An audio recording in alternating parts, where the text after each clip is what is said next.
Bienvenidos a su programa Bitácora Mexicana, este espacio de debate y reflexión de la televisión pública ahora tan acosada.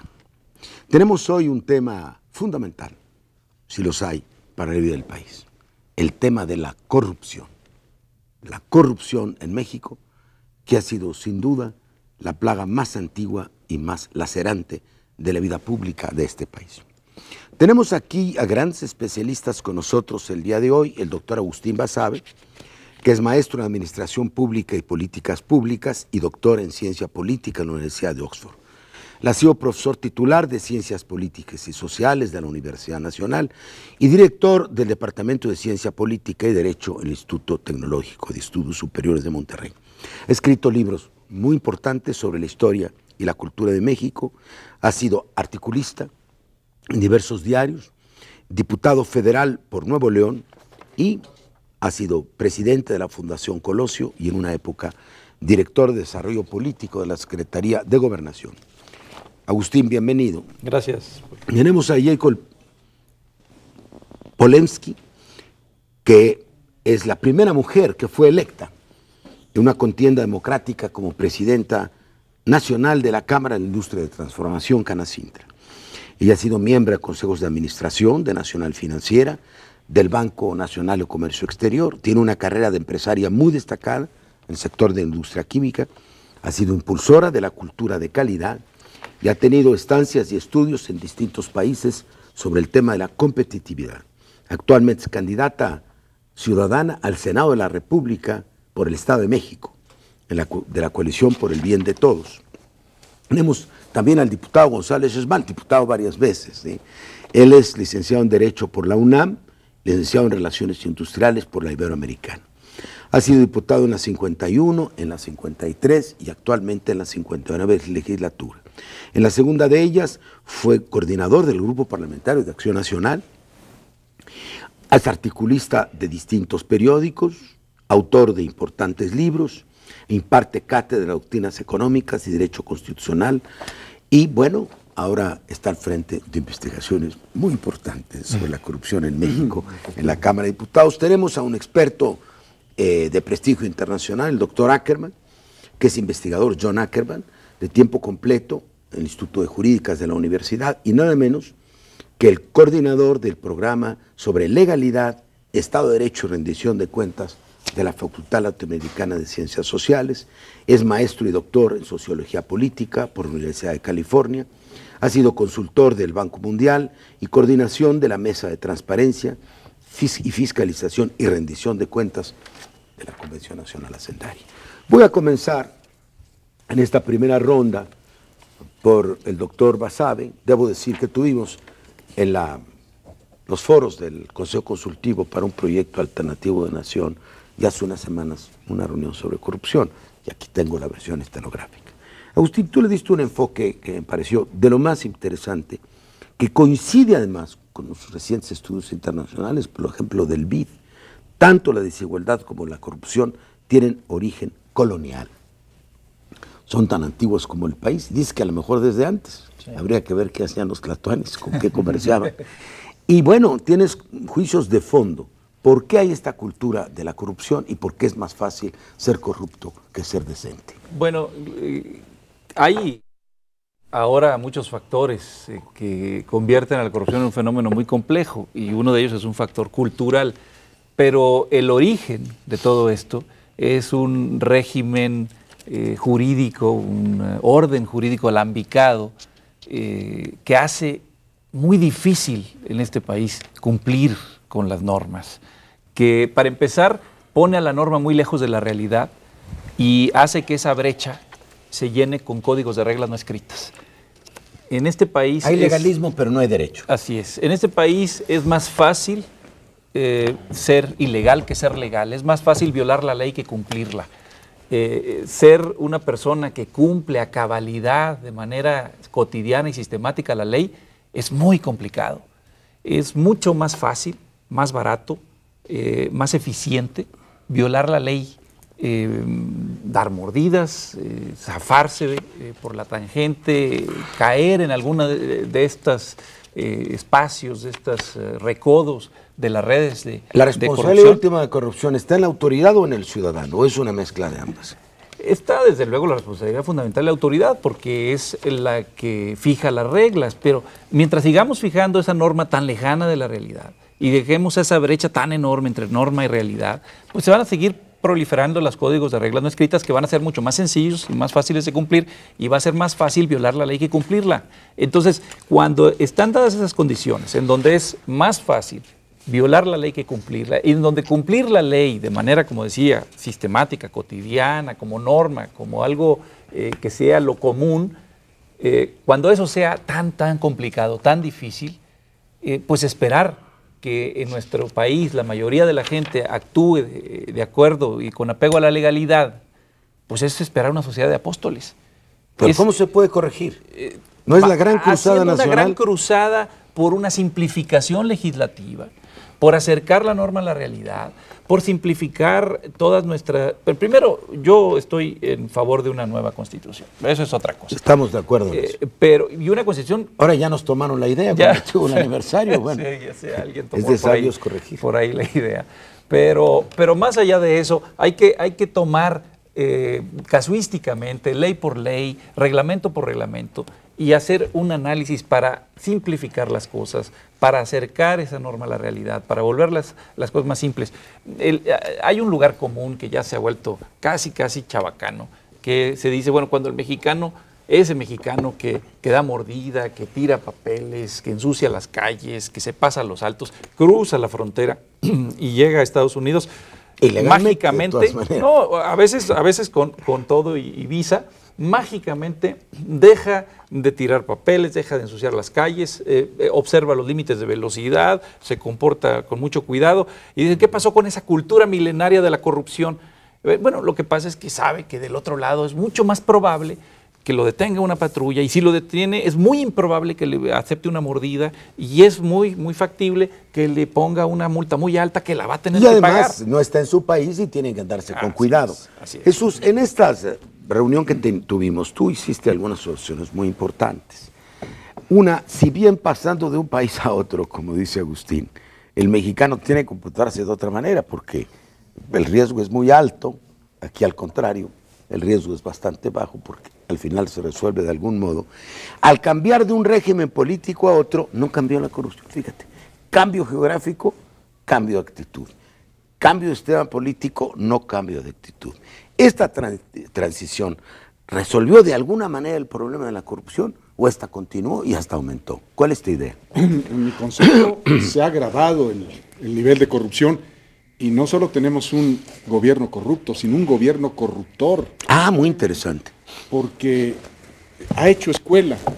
El abuso, hay que considerar que este gobierno entra mediante un procedimiento no legal, es decir, mediante un fraude a la ley. El concepto de Amigos de Fox como un sistema de financiamiento subterráneo de una campaña para abordar el poder, de suyo tiene este vicio. Pero enseguida, acuérdate muy bien, Porfirio, cómo entra a la corrupción con la remodelación de Los Pinos, donde hoy, por cierto, Toallagate, cruzada, el primer escándalo es a los 3 días.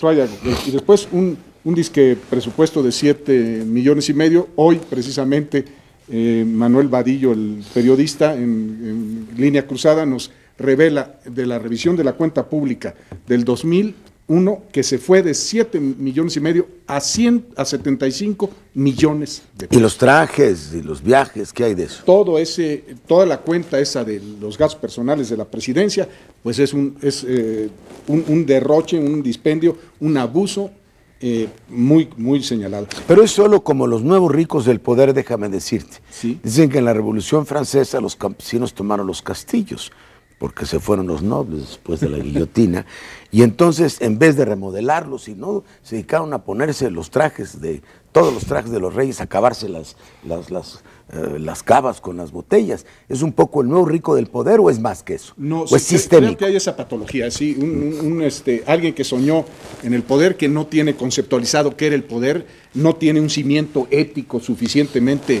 fuerte para contrarrestar los apetitos del abuso, del exceso, mientras se inspiró en la revolución, el régimen anterior, tenía eso que llamamos la ética republicana, el pudor, el escrúpulo por no exagerar en la corrupción. Y dejaban que se corrompieran algunos como un instrumento de control. Además, sí, en cualquier momento les podían caer. Tenías un expediente. Entonces, aquí en cambio, esto generó una escuela, porque ya los hijos pues vieron que los padres estaban haciendo eso y se fueron también, pues ¿por dónde? Pues por el IPAF. ¿Y cómo se puede ganar? ¿Qué es el IPAF? Fortunas? A ver, dile a la gente. Así. Es lo que vino de FOBAPROA. Deriva del FOBAPROA, es el Instituto de Protección al Ahorro Bancario, que tiene todas las garantías de los bancos, que el gobierno les pagó a los bancos los créditos incobrables y se quedó con las garantías. Si las garantías se las regalan a un postor, para darte un caso muy concreto, esta que tenemos en investigación, a construcciones prácticas, donde están los viviendas Casagún, que tiene valor en libros de 1.183 millones de pesos, y que en la subasta subvalúan eso al grado de darse los asignados, adjudicados, en 8.200.000. Permites, Jesús, porque ya estamos mostrando casos concretos. A nuestro amigo, no, vamos muy bien. Mientras más concreto sea, la gente nos va a entender mejor. Ackerman, tú que eres teórico de todo esto, yo sostengo que hay una evolución de la corrupción con el tiempo, desde la muy primitiva, que es el peculado, llevarte el dinero a la bolsa, luego lo que llamo la venta del acto de autoridad, es decir, que en vez de que actúes como autoridad de manera proba, tú cobras, ¿verdad? En la mordida, contrato de obra pública, la sentencia a un juez, pero luego el neoliberalismo va metiendo elementos, ¿no? Conflicto de intereses, uso de información privilegiada, fórmulas como esta del IPAP, donde no se sabe cuál es el límite de la ley, donde tú metes tus capitales y haces favor público. ¿Cuál sería para ti la diferencia entre la corrupción de los últimos gobiernos y la de este? Como que los anteriores eran políticos metidos con los negociantes y otros son negociantes metidos a la política, ¿o es muy superficial lo que estoy diciendo? No, yo creo que es un muy buen planteamiento, muy interesante. Yo creo que sí se puede articular así en cuanto a la relación entre el Estado, el gobierno y la sociedad. Se ha invertido un poco los papeles, pero sigue siendo igual de viciada esa relación, ¿no? Esas fronteras entre lo público y lo privado siguen tan preocupantes como antes, inexistentes, ¿no? Y realmente cuando entendemos la corrupción tenemos que verlo precisamente vinculado con estos otros elementos que son el clientelismo, que son la captura del Estado. Verlo como ¿qué es el clientelismo y qué es la captura? Mire, empezamos con sí, todo está muy relacionado. El patrimonialismo es la confusión entre poder público y privado. Es una herencia del caudillismo, ¿sí? Luego, el clientelismo. ¿Cómo describir esos fenómenos? Justamente esta triada, ¿no? Que yo llamo un poco la trinidad a la mala, ¿no? La trinidad perversa, que podemos decir, de clientelismo, corrupción y captura.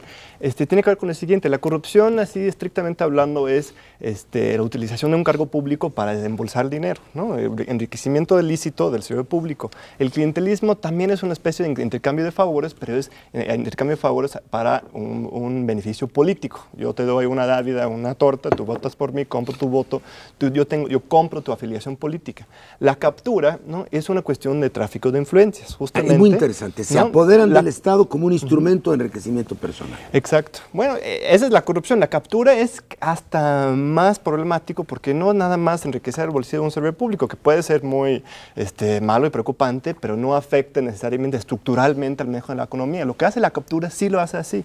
La captura viene, tradicionalmente cuando hablamos, por ejemplo, de los organismos reguladores de mercado, ¿no? Un Estado tiene que regular un sector de la sociedad, un sector de la economía, y ese sector de la economía, en lugar de ser regulado por el Estado, captura a los mismos entes dentro del servicio público. El sector privado queda por encima del sector público. Captura la parte del sector público que tiene que regular la economía, se sujeta a ese mismo sector. A mí me interesa mucho, para terminar, Jekyll ha vivido este fenómeno desde el lado de la iniciativa privada. Así es. Hay un sector, para mí, muy importante y creciente del empresario mexicano, y te diré del empresario extranjero, del inversionista, que está pidiendo a gritos que haya honestidad, que haya seguridad jurídica, que haya seguridad física, que se acabe la mordida.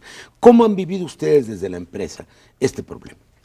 Bueno, efectivamente, ya en el pasado nos quejábamos en el tema de las compras de gobierno de esa petición de comisiones y de dádivas. Sin embargo, debo decir que lo que se ha dado en este sexenio no tiene precedente, que ha sido desmedido, porque son porcentajes elevadísimos lo que le piden a los vendedores, a las empresas, porque les piden que se los den inclusive por anticipado, porque ahora estamos en una situación en la que se les piden apoyos para las campañas, para la gente que está dentro del propio PAN, porque encontramos estas adquisiciones que se han hecho tanto en Pemex, en el sector energético, donde estamos faltando a la ley de adquisiciones y también a los tratados de libre comercio, porque no se pueden hacer asignaciones directas de esos montos. Hay una compra por 60 millones de pesos en asignación directa a Hildebrando, sin haber invitado a participar a otras empresas.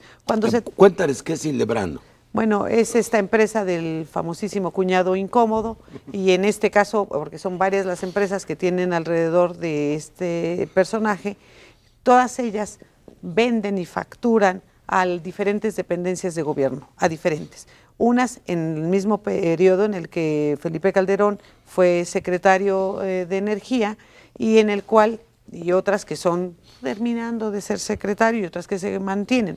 Y bueno, además es una postura que de verdad molesta, porque las empresas quieren competir, quieren entrar a los concursos, y cuando una empresa no tiene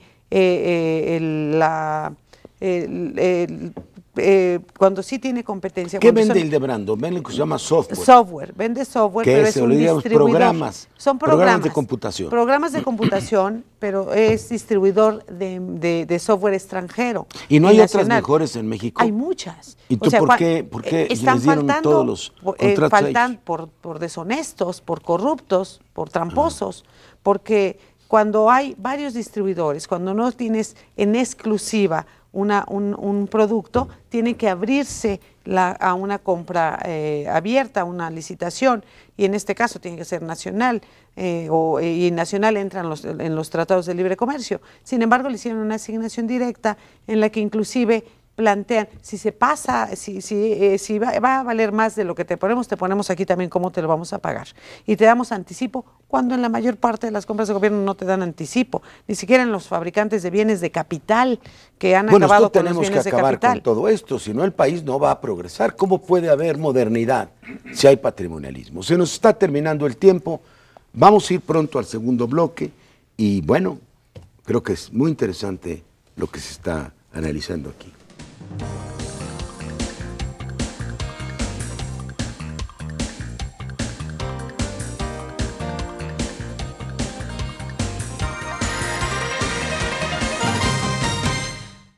Yo recuerdo en un viaje del presidente Fox a Europa, estaba en Alemania, ya lo he contado, entonces nadie le preguntaba, porque estaba el rollo de que México había cambiado, entonces los instó a que le preguntaran. Entonces para un alemán, fue en Múnich, presidente, yo tener negocios en México hace 30 años, tener familia en México, yo estar desconcertado porque antes yo saber a quién dar mordida y ahora son varias y no sé a quién, y nunca acabo de arreglar los problemas.